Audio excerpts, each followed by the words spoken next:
All right, here we go. US 11, Section 5, the Harlem Renaissance. The big overarching focus question here is how did African Americans express a new sense of hope and pride? And so, one of the things by the end of the chapter you should be able to do is analyze the racial and economic philosophies of Marcus Garvey. So, one of the things that's happening here is many African Americans have moved north since the end of the Civil War. So you had the great exodus, the exodusters that left almost immediately after the Civil War is over. And then you've had the Great Migration taking place ever since. They're looking for a number of things, but as Henry Ford opens his automobile factory in Detroit, he doesn't really care what color you are, what religion you are. If you can show up and you can work your butt off, he's going to pay you good wages. And so what you see is African Americans moving north. On top of that, as you get these African American communities up north, like for example in Chicago, there's a paper called the Chicago Defender. And what that did is it provided information for African Americans across the United States and told them, where you could go and find good work and employment. And so you have African Americans moving north.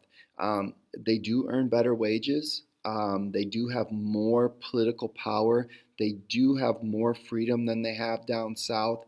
But the fact of the matter is, there's still racism, oppression, and violence no matter where they lived. One of the things that you see as far as the highlight, and we'll talk about this in a little bit, is Harlem Renaissance.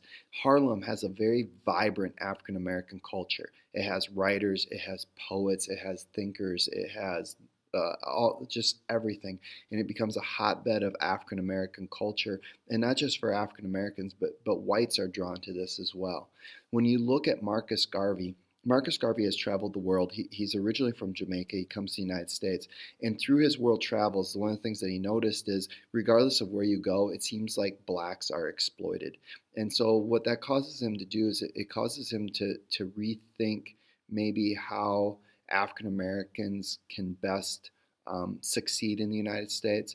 And so what he begins to promote is kind of like a black pride and African American pride movement. And so he promoted this strong nationalism within the African American community, that you should do business with black business people. So you should buy from African American stores, and that will help support and grow the African American community. And sooner or later, what he starts to do is he starts to promote a Back to Africa movement. This idea that if Africans went back to Africa, they would have a chance to set up their own political, social, and economic structure, one in which they wouldn't be exploited and one in which they would be able to determine kind of their own fate. He gets into a little bit of trouble with the funding and some tax evasion stuff, and it kind of falls through. But ironically, he gets the blame, and a number of white business people make a ton of money off his failed endeavors, but that's a whole different story. So if we trace the development and impact of jazz, jazz is one of the few truly indigenous music forms of the United States. It means it was indigenous, it's here, it was born here, raised here, it came from here. And what it is, it's a musical mixture of all kinds of different styles, even from Africa, but it comes from African American slave spirituals and work songs. It comes from some of the swing that's going on at the time. It comes from blues and bluegrass, and it's just this really interesting mix of all of these different styles. It begins in the South and the Midwest. New Orleans is really kind of the birthplace of jazz. But as African Americans move north in this great migration, they take it with them. And so if you look at, for example, the Midwest, St. Louis becomes a hotbed for jazz. Chicago becomes a hotbed for jazz. Davenport, Iowa, a hotbed for jazz. So as they move up the Mississippi River, even like Minneapolis, they take it with them, and it spreads, and then it also heads east and north as well. And so it's going to become kind of a national art form in a little bit.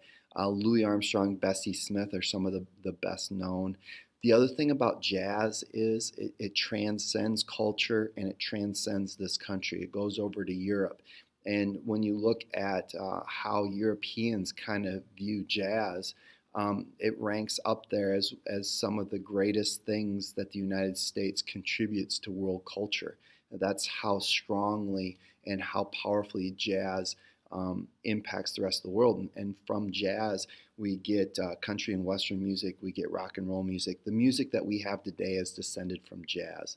And if we look at another famous Bitz Beiderbecke is from Davenport, Iowa, and he becomes a household name, not just in the United States, but also overseas. He's probably more popular overseas, actually. And even some of these African Americans are able to go over to Europe and make a ton of money by being jazz singers and dancers over in Europe, and they get a better welcome and reception over there.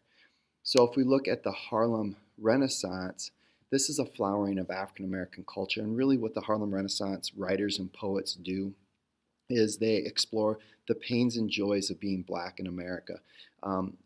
That this country offers so many opportunities and so much potential, and yet that has been unfulfilled. And so that's one of the things that they're struggling with. There's no greater country in the world to be in, and yet America has a long ways to go. And so those are the issues and themes that they're kind of going on.